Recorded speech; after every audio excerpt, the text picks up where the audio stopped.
I've got a definite contact by 12 o'clock. Very bright yellow object looking, well, like a cigar. I don't know, all the passengers can see this. Weather was fine, good visibility. I asked the air traffic control, do you have an aircraft in my 12 o'clock? So, yeah. Roger. I do have a primary contact 8 miles or so to the west of Alderney. All I saw really was this brilliant yellow object with this dark band, and at the edges of the dark band was this very sparkling light between the dark and the yellow. There's a second one just appeared behind the first one from where I am. Then it's beyond it, further away, was the second one. Same. Just hanging there, yeah, just stationary. This area here was just sparkling with lights running up and down it. It was quite special. We've got something about 8 o'clock resembling the description. It was frightening. It was pretty scary. These were very, very large aircraft that obviously weren't supposed to be where they were. So they're uncontrolled. They're out of air control.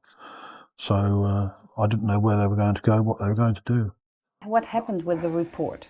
What happened was nothing.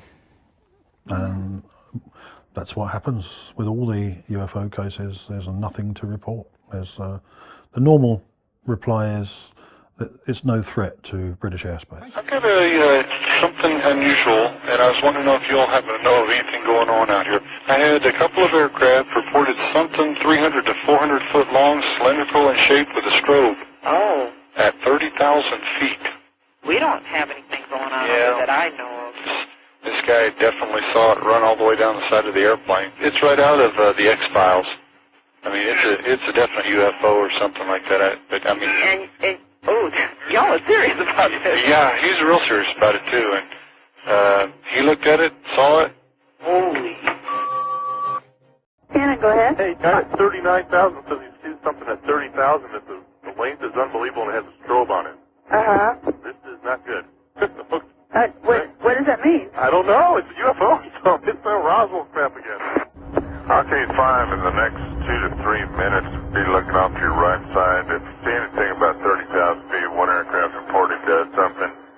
It wasn't a weather balloon or anything. It was a long, white-looking thing with a strobe on it. Let me know if you see anything out there. Any traffic up out of that right now? I've got some passing off here at 9 o'clock and about 12 at 31 westbound. Hey, Cactus 564, say again. There's nothing on the radars on the other spinners at all on that particular area, that object that's up in the air? It's up in the air? Affirmative. What's the altitude about? I don't know, probably right around 30,000 or so, and it's with a strobe, it starts from going counterclockwise, and the length is unbelievable. We had someone call here earlier about a pilot spotting an unidentified flying object. Yep, that's us. Okay, well, hey, we're tracking a search-only track kind of up where that might have happened. We've been tracking it for about 3-4 minutes now. Cleveland is 5959. We see traffic out there 12 to 1 o'clock, lower altitude. Do you have something there? Air Shuttle 5959, that's a negative, sir. I don't have anything out in front of you. Can you get an estimate on an altitude on it? We're in between layers here. I'm going to estimate 2,000 feet below us, maybe, and sort of pulsating right about, 10 miles out. Is that northwest of Detroit? Did you see that light? Yeah. That's what I saw, a real bright white light, sometimes flickering underneath the clouds. Air Shuttle 5959, is that traffic that you saw earlier? Did you see him out there any longer? That is Shuttle 5959. That's permanent. I don't know if we'll get closer to it or what, but it looks like a rotating light around it, like a 50 type thing that's going around it. Gustavo 3179, do you see the same thing? Sir, I saw it coming out of Detroit. I wondered, all I saw was just a couple real bright flashes of light, but it looked like it was underneath the cloud deck to me, maybe 10,000 feet. Well, would you think it might be like a reflection, maybe perhaps off a beacon that for some reason it's just one of those weird things, natural phenomena that you're getting a reflection? Because I got nothing out there. It's definitely distinct whitish, it's looking a little red and greenish light sort of pulsating, and it is constant. It's not a beacon. And at that point, we could see what was a cigar shape. And there was 4 lights in there. So we were all wondering what this was. There was this cigar shape, and within that cigar shape you could see the sort of 4 lights, which we knew were lights at this point. Okay.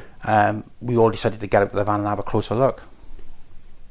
By the time we'd got out of the van, the craft was over us. It was a circular craft, and it was about the size of a football field from memory. We were just in awe of it. We couldn't believe what we were seeing.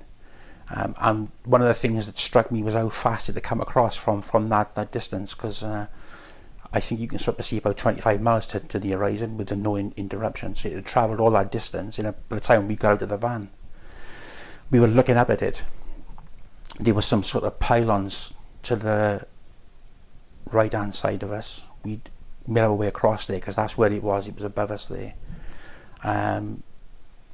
At this point I thought there were like lights running around the outside of it, I could see. And then Wayne got back in the van and tried to start the van, but the van wouldn't start. And then what happened was something from the centre of the craft came out and dropped down into what was the lower car park. Now I didn't know what it was at this point because it was somewhere I'd never been, but Simon was living in the area. I said to him, "What's down this thing?" And he said, "Oh, it's just a lower car park." He said, "It's just a dingle down there."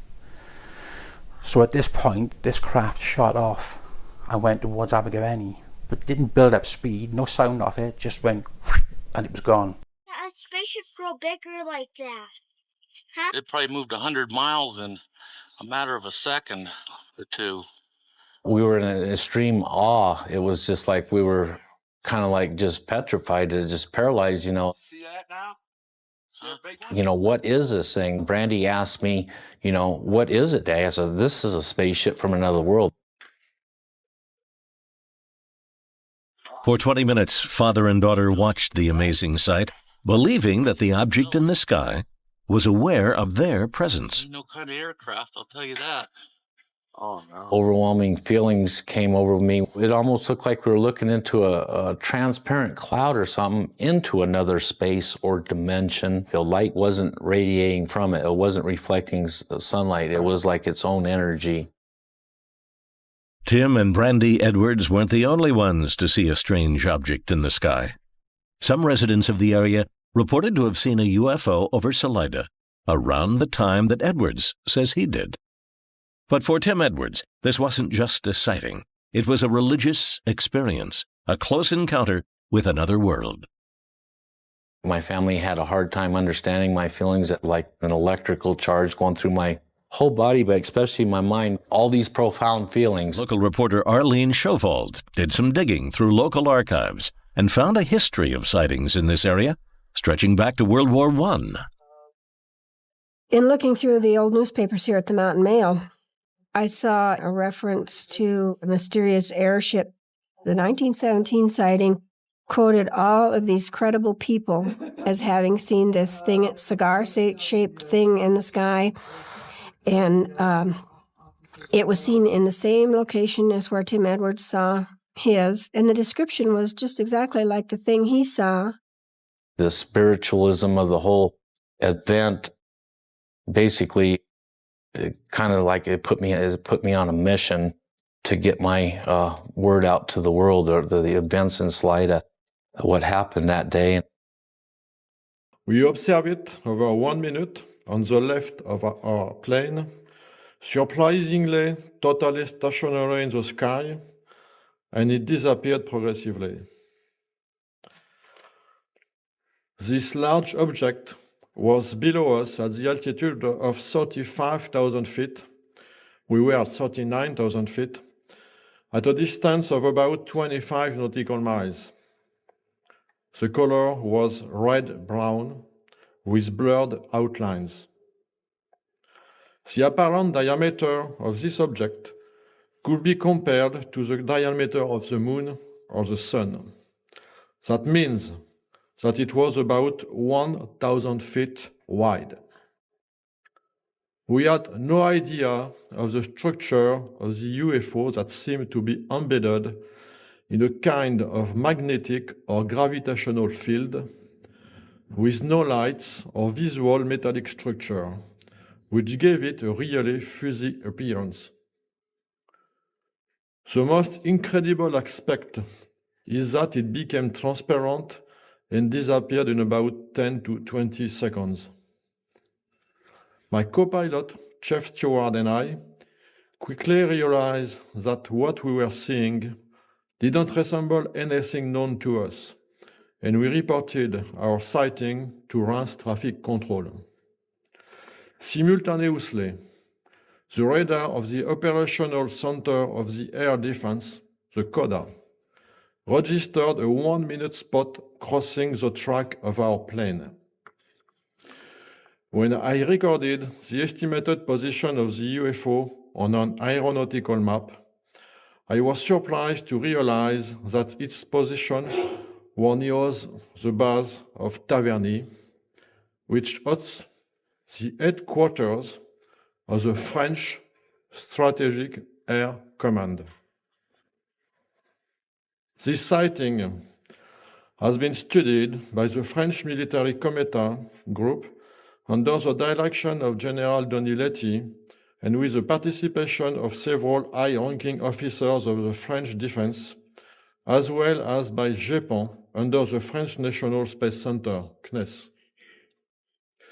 The investigations determined this could not have been a weather balloon and estimated the approximate length of the UFO to have been 800 feet. This sighting remains unexplained. Thank you. It was a cigar-shaped object, like a symmetrical airfoil with a dome on it. It was a solid object. It was a metallic structure to it. And you could see lights reflecting off the structure, and you could not see any of the stars or behind the object itself. While it was in this position, the green light came out from the undercarriage of the UFO. Colonel Coyne cut the power and set the controls for a steep dive. In spite of this, the helicopter was pulled upward toward the UFO from an altitude of 1,700 feet to an altitude of above 3,700 feet. Colonel Coyne and his crew observed the strange UFO at close range for approximately 2 minutes. Vous survolez, on voit cet hélicoptère, c'est vous. C'est nous. Et tout d'un coup... Voilà, c'est exactement ça. Donc on va le revoir sous différents plans, mais ça paraît hallucinant. Vous êtes... Voilà, c'est ça. C'est effectivement, quand vous dites un paquebot, ça semble... C'est à peu près la durée d'observation, en gros une seconde à peu près. Là, on voit la différence, donc vous êtes le point rouge et c'est c'est l'OVNI en fait. Alors l'ombre par contre, ça je ne sais pas, j'ai jamais parlé de ça, je pense que c'est le monsieur qui l'a mise. Je me suis souvent posé la question de me dire mais comment ça se fait que plein de personnes ne l'aient pas vu au sol, parce qu'un engin pareil. Et puis plus tard, le hasard de mon métier a voulu qu'un jour, en tant qu'officier, posé avec un hélicoptère derrière des artilleurs, j'étais derrière un canon 155. Et le hasard voulait que j'étais derrière le monsieur qui tire la corde là.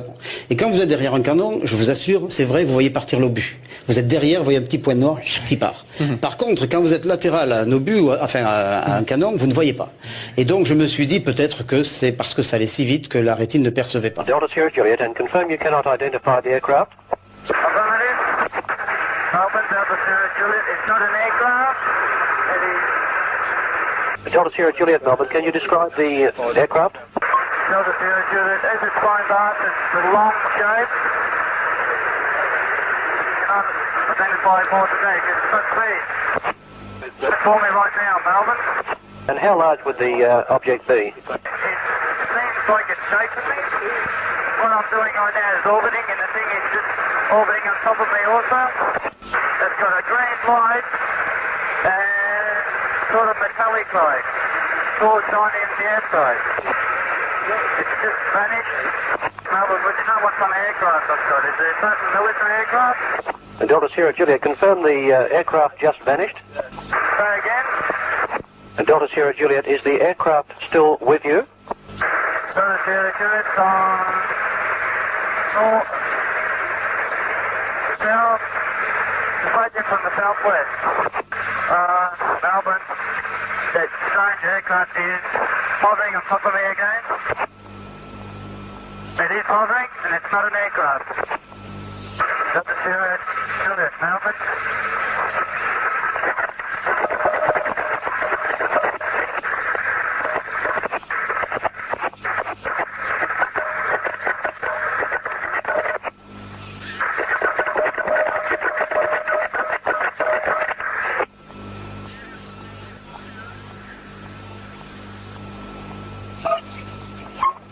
What happened in Alamogordo? I got a call from Coral Lawrence a little after 7 o'clock tonight. Yes. She, at 8 o'clock, rather. She says that at 6 o'clock, their time, that's Alamogordo time. That's 6 p.m. Yeah. Yes. That one of the children came in and told them that there was something strange in the sky. And she and her husband went out, and the family across the street, Mr. and Mrs. John Romero, as I understood it, were already out watching this thing.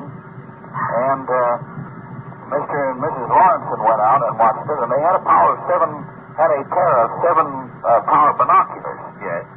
It was, according to her, a gigantic cigar-shaped thing about 9 miles west of where they were standing over the San Andreas Mountains, which, as you probably know, are the mountains on the western edge of the Alamogordo or the Holloman Air Force Base. She said the thing was not more than 10 degrees above the horizon, and they could see it clearly, particularly through the binoculars. She said that the south end of the thing, it was lined up north and south, and the south end of it was slightly higher than the other end. And while they were watching it, an intensely brilliant yellow light showed up on the south end of the object several times, flashed, very, very brilliant, she said. And then it appeared to be discharging some dark objects from the north or lower end of the object. And they couldn't tell what they were because they were too small and too indistinct even in the 7-power binoculars.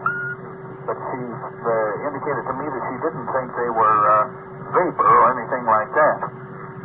Let me ask you this, man. Yes, sir. Do you think this has any connection with the sighting that you reported to me yesterday morning that occurred on Friday morning, October 3rd? Well, the sighting that I reported, that sighting that I reported to you, was of much smaller objects, John. Much smaller than the one that she saw today, because at a distance of 9 or 10 miles, as they estimated this one, the object would be tremendous. She said that they were under the impression that it was about the same size as that object which was photographed over Holloman Air Force Base last November. The one that appeared on all the newspapers. Yes. Yeah, and they estimated that, to be possibly 4,000 feet in diameter. 4,000 feet? That was what the Associated Press copy said on it. I very frankly, I don't remember the caption, but gee, that's a good size. That's huge, but 9 or 10 miles away, it would show up there, but it still wouldn't be very big. But anyway, this thing she said was huge. While they were watching it, they noticed tiny little flickering lights appear in a line along the lower edge of the object, longitudinally, and then it began to move as though these little lights were perhaps porthole flares or something. And it turned around and went westward. And altogether, they saw it about 6 minutes, Mrs. Lawrenson said. And then just as they wound up, one of the members of the party had been trying to call the control tower, and the control tower wouldn't answer its phone, which was very unusual. And then they noticed these jets taking off and going in the same direction this object went. Well, now, when you say the control tower... That's the Holloman Air Force Base. Yes, I understand that, but they wouldn't answer the phone. Are you saying that there's a possibility that there was some jamming on the part of the object? No, my guess is that they were already busy with it. They were already busy dispatching these planes. To chase it? Yes, and possibly watching the object themselves, and they were not interested in any phone calls. I see what you mean. That would be my interpretation of that angle of it. Now, I'd like to ask... go ahead, continue. Well, I was just going to say that all the 4 adults who were in this thing are all employees out there at this Air Force Base, and they're all very competent and sound people, and they're not zanies or anything like that. This lady gets up in the morning, makes coffee, she's standing in the kitchen window looking out over the sink toward Rattlesnake Butte, which is the one farthest west, and it's a distance of a half a mile, maybe a little bit more. And it's daylight, but just breaking day. Well, here's the mothership, just hovering, if you will, in a kind of a little natural depression up on the side hill. And the saucer-type ships are flying in and around and over the top and going around the hill and back again, going in and out of the belly of the mothership. Well, then she wakes her husband up, and he gets up, and they watch this together for like a half an hour. finally, in their visitation between themselves, they decided to call me, but she doesn't. She said, "Are you busy? Can you come out?" She didn't say what she was looking for or looking at, and I was bright enough to ask her. I just said, "Yeah, I'll be right there." So I got dressed and went out, and unfortunately, I drove right by where this had been. Oh. Yeah. And it turns out it left before I got there, but I didn't know why it was going or what I might have been looking for or looking at. But she gave the two of them, they gave a pretty explicit description of what they saw. And they called it a cigar-shaped mothership because of the entry and exits of the little guys into the bottom of it. And she said it went out of sight by going west around the hill, and then just because of the hill, it was gone. Was she fairly close to it? Half a mile or about that distance from her house. Pretty close. Yeah, and the little basin or draw that it was hovering in, all I had to do was just barely come out of there and around the corner and it was out of sight. Yeah. Every time I go down that road, I think of it and I look at it and, boy, I wish you'd come back. That'd be quite a view. Yeah. Yeah. And that was the Pearson case? Yes. Yeah. And that one, they never had a reoccurrence. And farm people, just good, solid people. And see, first thing in the morning, that's what you woke up to. They hovered 300 feet from me and stared at me like I was a zebra in the zoo. Like I was a lion in a cage, you know, an insect in a jar.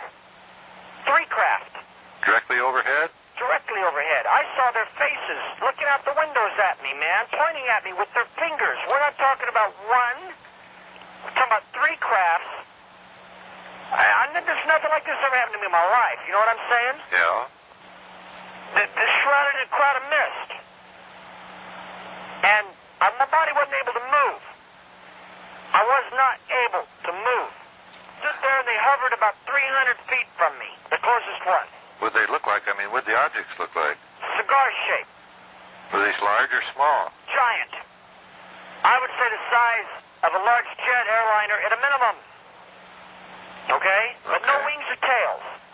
Cigar-shaped. There was 3 of them flying in formation side by side.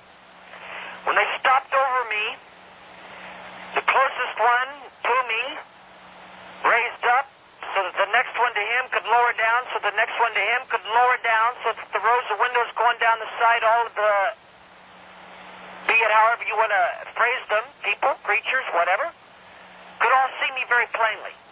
Stood there and looked at me and tilted and cocked their heads and pointed like I was an exhibition in a zoo. What did those occupants look like? You couldn't tell. The light from inside the craft was so bright, shining out the windows, that all you could tell was all I could tell. I should say you could tell. All I could tell. I mean, I'm telling you right now, buddy, I'm sitting here not knowing what the hell to think. The heads were human-shaped. You could tell that there was eyes in the head. You could tell that the eyes were large. There was no visual appearances of hair or ears, from what I could see. But the light was so bright, emanating from inside this craft, that they looked like they were bald with no ears, but there was no way to really tell. But they were definitely had a human head shape. They definitely had a human-shaped body. They definitely stood behind these windows and pointed at me. And these crafts had, they looked like a jet airliner with no wings and tail, okay? On the back of them, they had pods that resembled the same kind of pods that would be on the back of like a 727 or something, okay? Okay. Except that they had a green glob of light that was mounted to the top of these pods. That it wasn't real bright, but it glowed. Then out of the back of these pods, where would normally come on a jet like as we know it, where would come the exhaust, was lights that were identical to what would be headlights of a car. That's what it really looked like, okay? That's what it looked like, was headlights of a car. They were shrouded in a cloud of mist. When they hovered in the air to stare at me, it was like I was on visual show at a zoo. You know what I'm saying? Right. And you could see these rows of windows going down the side, and they were identical, just virtually identical to the rows of windows that you would see on an airliner. And there was beings behind each one of these windows. They were looking at me and pointing. And I could have seen their faces and their features very clearly. If it wouldn't have been for the fact that the light was so intensely bright coming from inside the aircraft. They made no noise. Absolutely none. They were no more. The closest one, the first one that raised up higher than the other two so that the other two could raise in stair steps so that the occupants in the windows could see me, was no more than 250, 300 feet from me.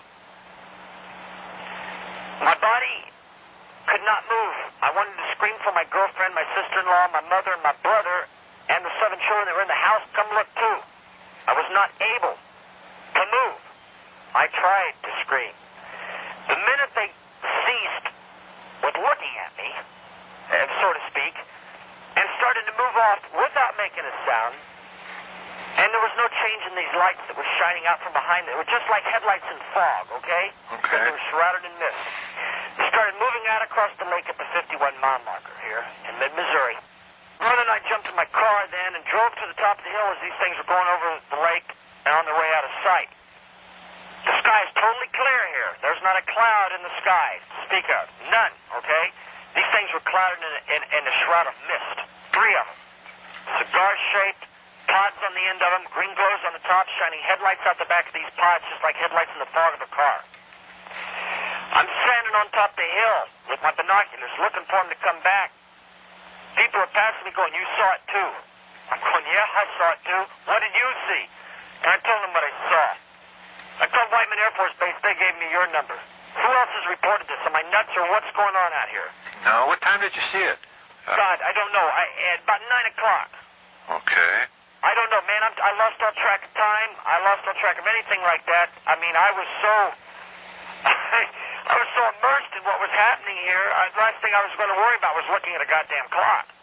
But 2 people that stopped to talk to me, who live in the same area of the Ozarks that I do and live on the lake here with me, they stopped and they saw me standing on top of the hill in the dark, standing on top of my car with binoculars. They stopped and go, you saw it too, didn't you? They rolled down the windows of the pickup truck and go, you saw it too. And I said, yeah, I saw it. And they go, what did you see?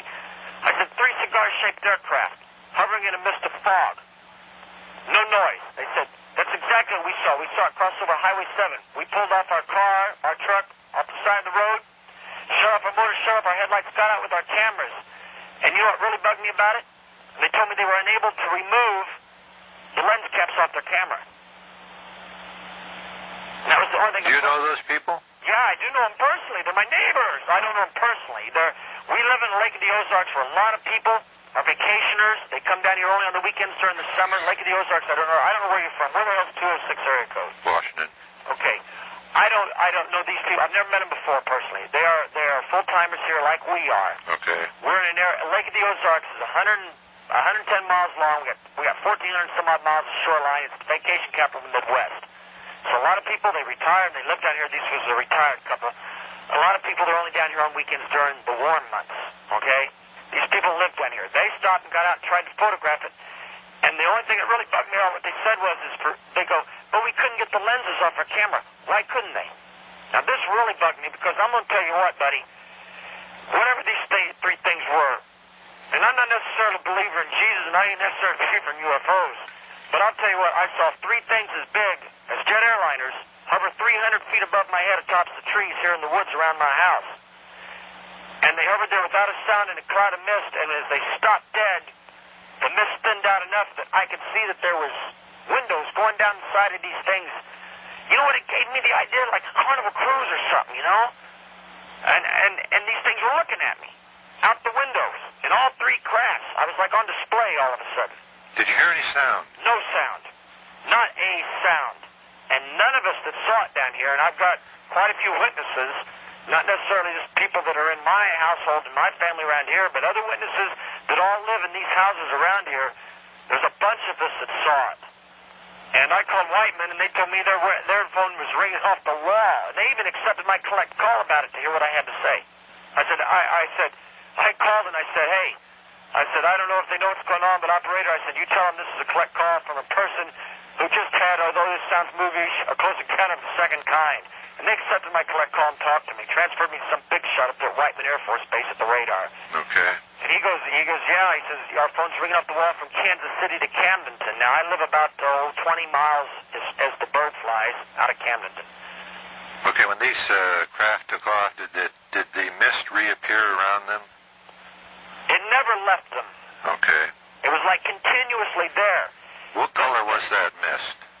Like fog. Like white, off-white? Yeah, okay. gray white. Okay. It's night. We have no moon. It was grayish white. Okay. But when I'm standing outside in my driveway, looking out across the lake, something it was really weird. It was like something told me, turn around.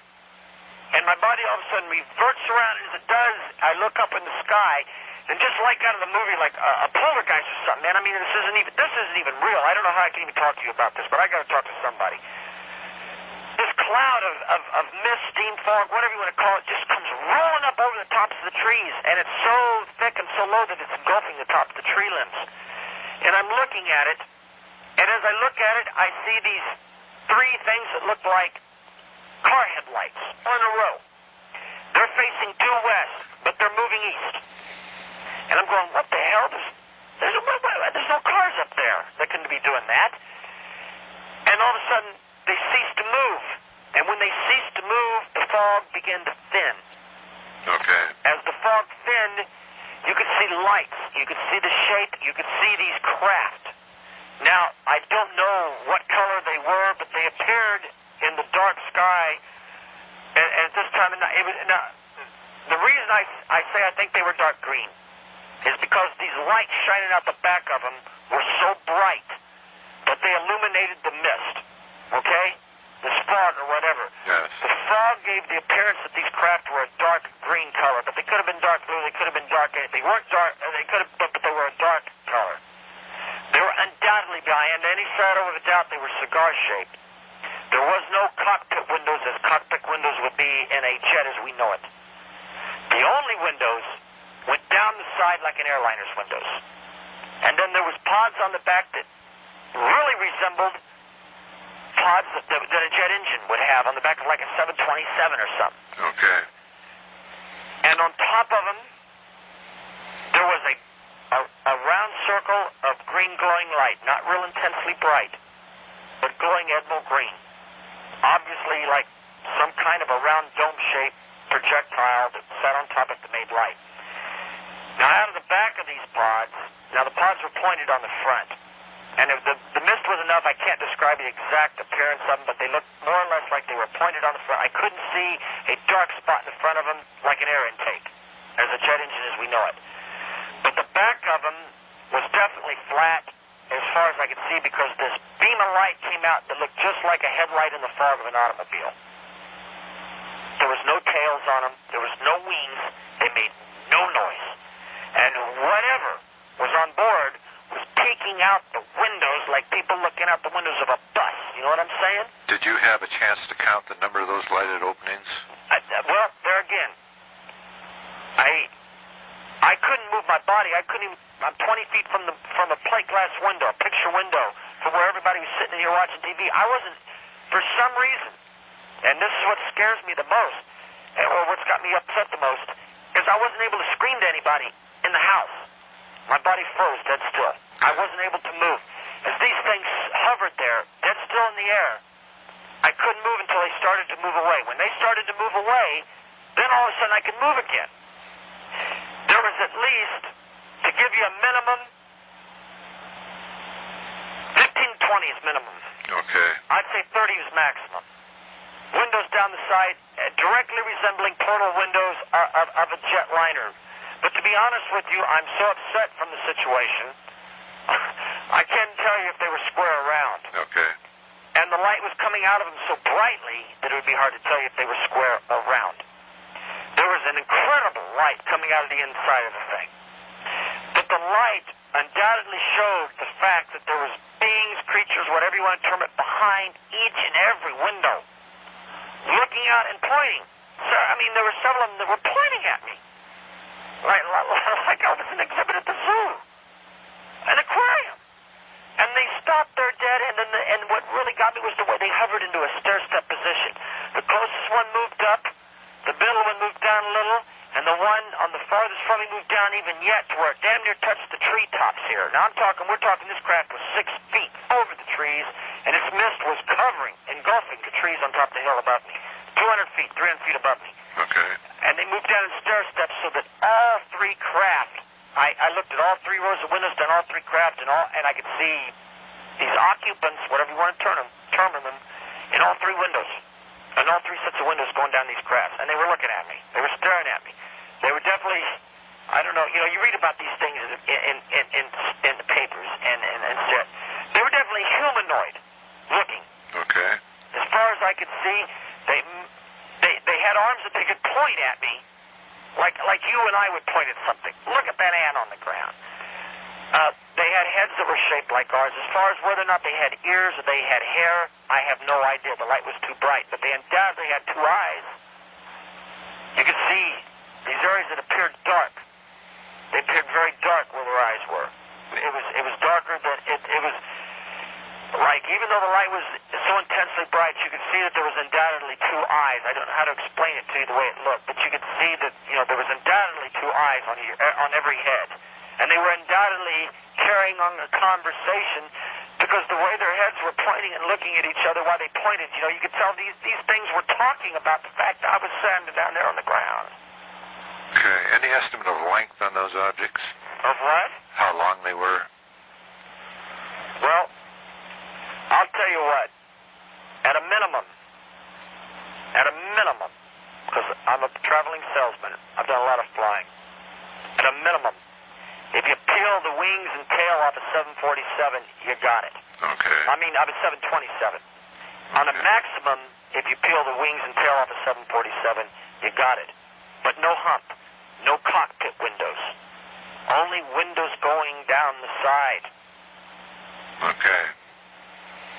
And these things,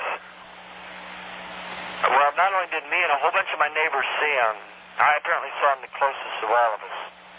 But I understand from Reitman, it's been reported from, at the time I talked to him, from Kansas City to Camden, which Kansas City is about 150 miles as the crow flies. No, about 120, 30 miles as the crow flies.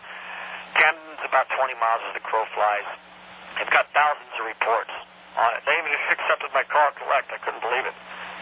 All right, sir. Could I get your name? Well, yeah? This is strictly confidential. My name is... Is that your first name? Yeah. Okay. How many other calls you got about this tonight? Oh, dozens. Now, which town were you at? Okay. Climax Springs, Missouri, just like it sounds. Climax Springs. I don't know where they ever got that name. But I'll tell you, I got several of my neighbors that saw the same thing I did. 3 crafts in formation moving without any noise in a cloud of mist. And I'm going to tell you what. I have never in my life experienced anything like this tonight, but my whole attitude just got a total rearrangement tonight because I know I'm not nuts. I know what I saw.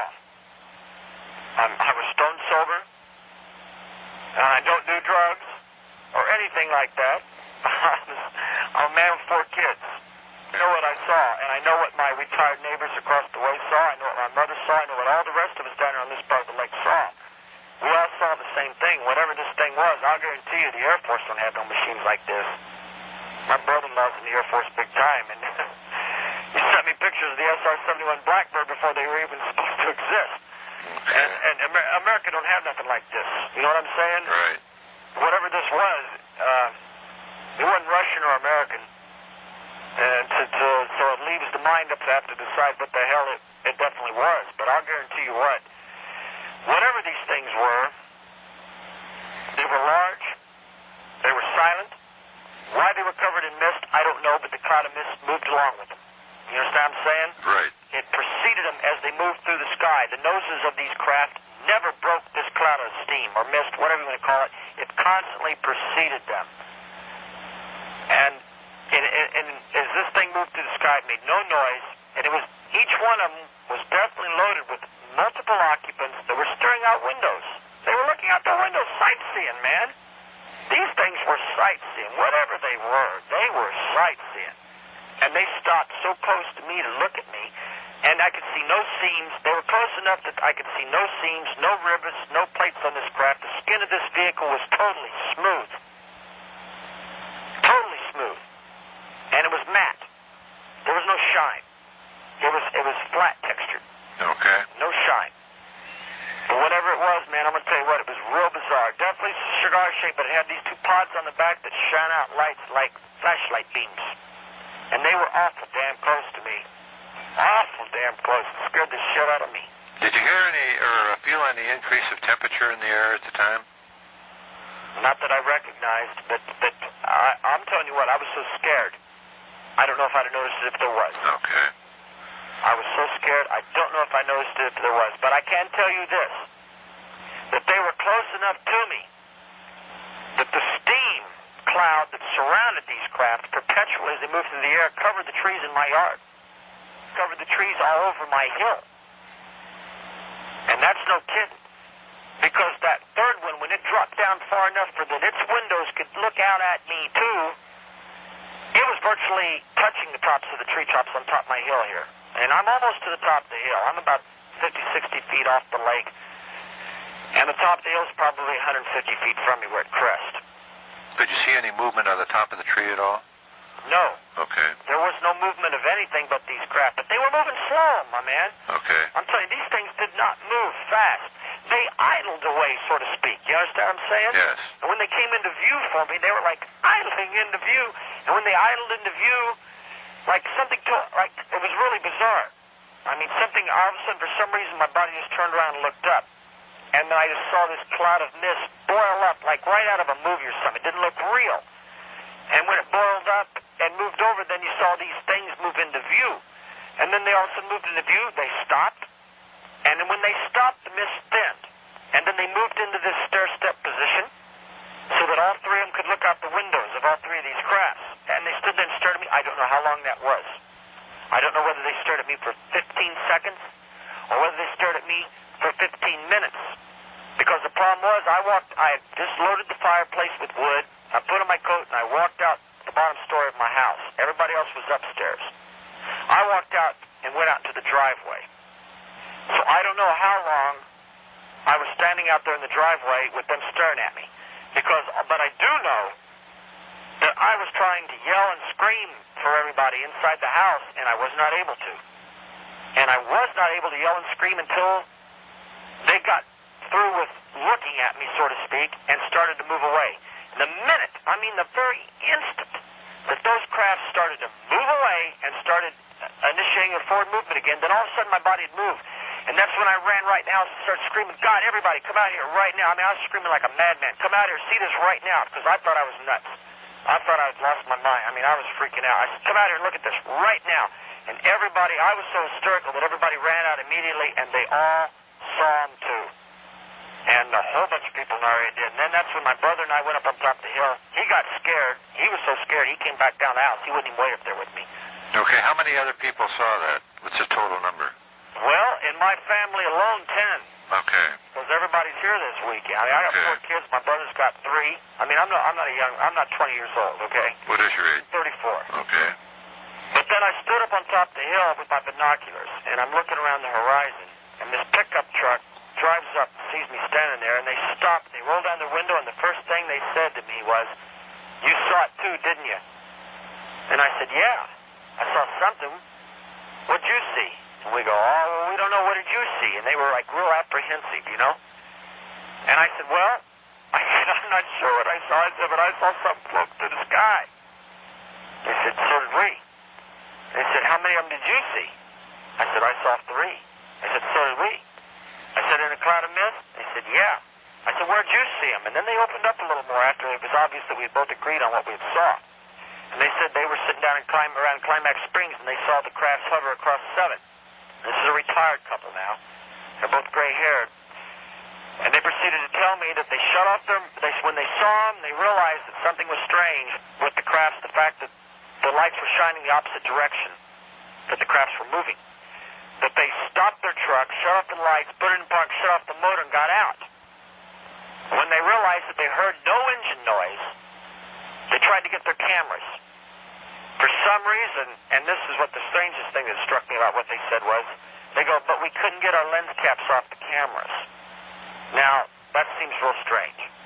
Now, I don't know whether they really got pictures or whether they really couldn't get their lens caps off the cameras. But I'll tell you one thing, I really couldn't move out in the driveway. So I believe them in the sense, maybe I believe them in the sense that they couldn't get the lens caps off their cameras. Because I know as long as those things stood, for however long that was, they stood there and hovered away from me. I was not able to move or scream. I'm 20 feet from the plate glass windows of my house, where everybody's sitting in the living room watching TV. And if I'd have been able to scream, they could have heard me instantly. They'd have heard me yell. I mean, down here in this part of the country, it's so quiet. We've got no traffic. There's no road noise. There's no airplane noise. I mean, it's dead silent. If somebody screams a half mile away, you can hear them. And I couldn't screen. These people couldn't get the lenses off their camera. Do you see them quite often? I've never seen them before in my life. They live on Kaufman Bend 11. Now, let me explain to you what that means. On every cove of the lake, one side of the cove will be Kaufman Bend 2. The next side of the cove is Kaufman Bend 3. Okay? Okay. And you have lots and lots and lots of coves. Get out your map of Missouri, look up Lake of the Ozarks. It's in central Missouri, just west of Jefferson City, just south of Sedalia and Columbia, just north of Springfield, Lake of the Ozarks. And you'll get the picture, although the map will not show you how many coves the lake actually has. Because the lakes are like 110 miles long, but we got 1,456 miles of shoreline. That tells you we got a lot of coves.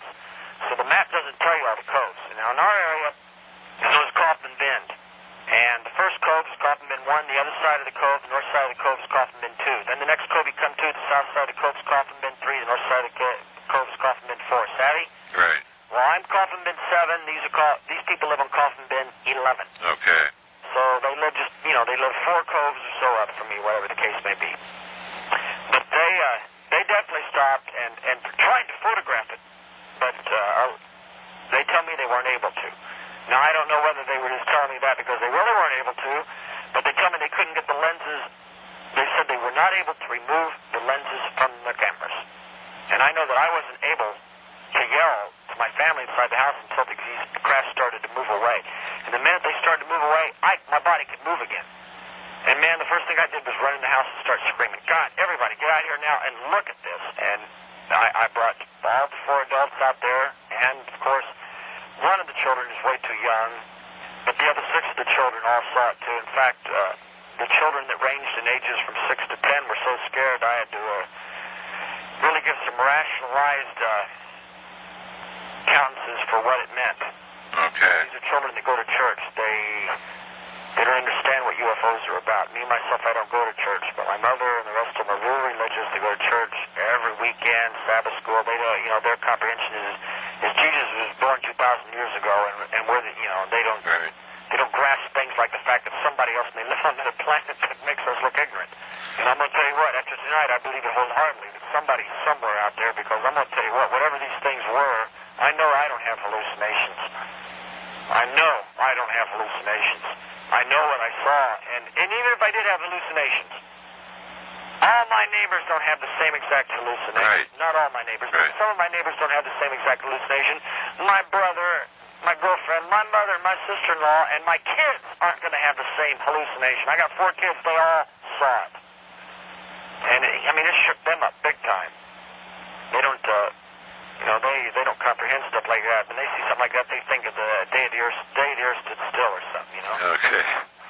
Well, thanks very much for calling, and if we get any follow-up on this, we'll get back to you. All right.